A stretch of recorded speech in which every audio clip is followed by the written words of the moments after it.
Fellow Americans, thank you for giving me the time and opportunity to speak about a social issue that is casting a shadow over today's America, an issue that plagues our society and creates division in a country that, although stands for equality and protection of rights, has even more divisions than the one I will discuss.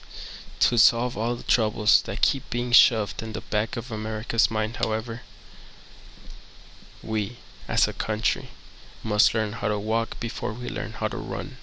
Baby steps will ensure that all of the nation's problems will be solved and the country will indeed be great once and for all. What this movement stands for is exactly that. One of the first baby steps taken toward greater reform, toward equality, toward a society the world would be envious of. That step is closing the wealth gap and reducing wealth inequality in America. For a wider understanding of the problem, join me on a walk through a symbolic street, the road that represents America's social class system. To begin with, the lower class. Here we have workers who mostly have decent jobs, but the smallest income in American society. They often also have a lower education than most Americans. Often they do not have benefits like healthcare, and their jobs may be temporary or seasonal. Many work full-time and are still poor. On the bright side, we are fortunate that poverty experienced in the United States is most often relative poverty and not absolute poverty. The difference being that absolute poverty is the deprivation so severe that it puts survival at risk. Relative poverty, on the other hand, is not having the means to live the lifestyle of the average American. Here, represented is the underclass, America's lowest social class. Many are unemployed and homeless. They are highly dependent on welfare programs which help them keep going.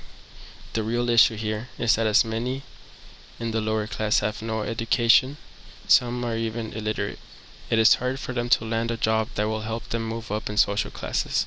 Social mobility is almost non-existent. And as illustrated here, this class has very little money, pocket change in some cases. Next is the lower middle class. As portrayed here, they have more comfort and a higher standard of living.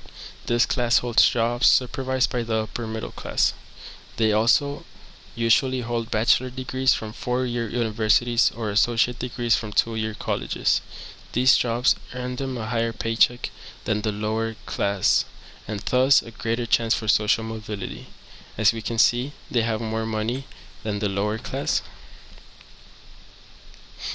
However, it is still very little compared to society's highest class. It is not enough money to live by completely comfortably with.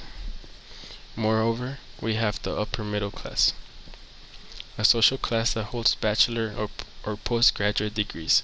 They studied medicine, law, or business, and try to attain careers that will give them a fair and comfortable income that can maintain a family and buy certain luxuries to improve their standard of living. As you can see, they have a major difference in wealth and have greater net worth than both the lower class and lower middle class. Finally, we have the upper class, a class of wealth and high standing. Many have a higher education while others attain the status through fame or family members. Here is where we find corporate leaders, people whose job decisions affect the jobs of millions. Here is where we find the upper 1% that holds 1/3 of the nation's wealth. Here is the highest disparity of wealth in the country. Although they may deserve their standing based on the work they have put into their careers or their economy, an interesting fact is the average CEO makes 380 times more than their average employee. And no, not their lowest paid, the average. As we can see, their wealth is uncountable compared to that of other classes.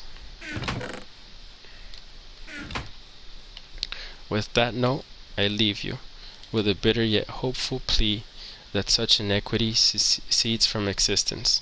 Think about it, talk about it, act upon it. May those actions become habits, and may those habits become the character that leads America into a revolution to economic stability. Take to the streets with words, with knowledge, and together chant, "Close the gap, close the gap, close the gap," for a better America. Thank you.